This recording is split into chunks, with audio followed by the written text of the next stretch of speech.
Family Browser by Kiwi Codes. Show of hands, anybody? Yep. How many people are using this currently at their company? Cool, great. Maybe you can help me out here. So I think this is another great tool. We're talking about browsers. There's a ton out there right now. And in your handout, I give some other ones that you can look at to see what other browsers are available. I worked with Philip on this. He's the guy programming and doing all of this for Kiwi Codes. And great guy. He really knows his stuff, and just about anything you wanted, he could put in there. And there's been huge advancement on this since I first started there's even stuff he was adding to it before that I couldn't get in here. So this tool is going very far, very fast, and he's got a whole collection of tools that he just keeps coming out with, keeps rolling out with. So I'll just sit and feed him ideas all day long so that he can make more tools for us. But it's really great stuff. I feel like he's got a great sense of how to get you the tool that you need to get the job done right. So very specific stuff to very general stuff. But Family Browser, we're going to talk about specifically here. It was very easy and quick to set up. So picking your library and setting up a custom organization based on tabs. You get 3 levels. Excuse me. You get 3 levels of sort of drill down. And that's done by what he calls groups, tabs, and subfolders. And the groups are just a drop down at the top of the Family Browser. So you can imagine this sort of being analogous to maybe a category of like building components versus annotation or things like that. A lot of different ways to organize it. We even talked about having another collection sort of grouping. So if you have custom things, like maybe you've got a Starbucks team and they've got specialized content, or a bank team and they've got specialized content, you can load a separate collection that's just that library. So that ability is coming soon.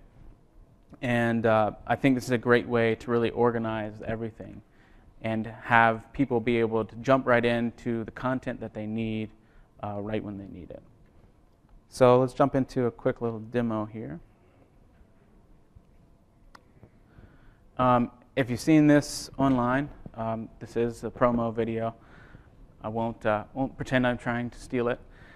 But it was a great example of getting a lot of the features that I wanted to talk about. So you have the ability to move this guy around, and as you've seen there, you can show it flipping left hand or right hand, depending on your preference. You can throw it on another monitor, which works great. You can pin it open, so it's always open. You also get the ability now to hover over objects and see the types auto-expand, so that you can pick just that one type and load it into your project. The loading is what you're really not even thinking about anymore. It's not a question of is this loaded or is it not, because you're looking through this browser and it's just like it is in your project, when in fact it's not unless you need it. So that's a really great piece about using this browser, is that you've got access to everything that you need. You can search through everything. There's a search at the bottom. There's an advanced search that was recently added. I didn't get a lot of information about that put in here. But that basically will let you go through categories or family names or a lot of different information, even set up your own custom search so that you can really pin down certain things you want. The great thing about that is, you can start tagging information and grouping it by tabs. You can have your own favorites. Each user, I think, really likes this, that you have your own favorites tab. So, users always have things that are like, oh, I use this on every project. It's a great thing. I know all about it, and this is really helpful. So you can right-click on those things and add them to your favorites. It does also have the ability to do type catalogs. So instead of going into the TXT and doing all that manually, I know that's always a burden, just trying to stare at all of that stuff in one long string. So it's got a way here that you can do that. You can pull stuff in right out of Explorer and drop it in to a tab if you want to populate it that way. So just the customization and building of this is really fluid. If you can think of how you wish it would work, it probably works that way.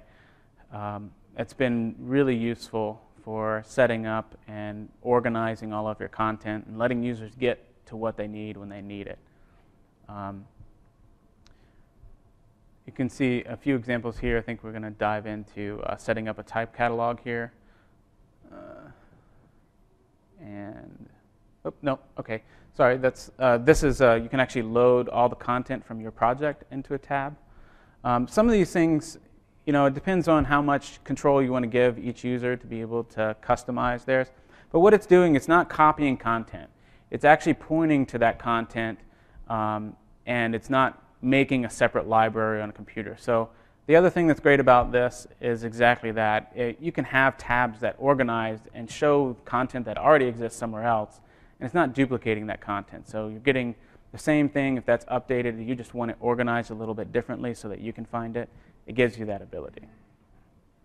Here's the type catalog. So you can quickly arrange, what fields do you want on it, and what units you want to see them in, and then specify your values and the names for it. And the best thing here is once you finish that, it updates the catalog instantly, not just for you, but for everybody using it. And it's updating, in real time. So if you finish it and then you look over to someone next to you and say, okay, I'm done, then they're going to be able to go and browse to it and find it, and it's going to be updated. Same thing with any updates you're doing in the catalog, on your library. You go in and edit a family and in your library and you make a fix. They're going to browse right to it. You drop a new family in the folder, it's going to be available. So there are things about updating the database once you do that for search, but a lot of those things are pretty quick and pretty intuitive, and that is Family Browser.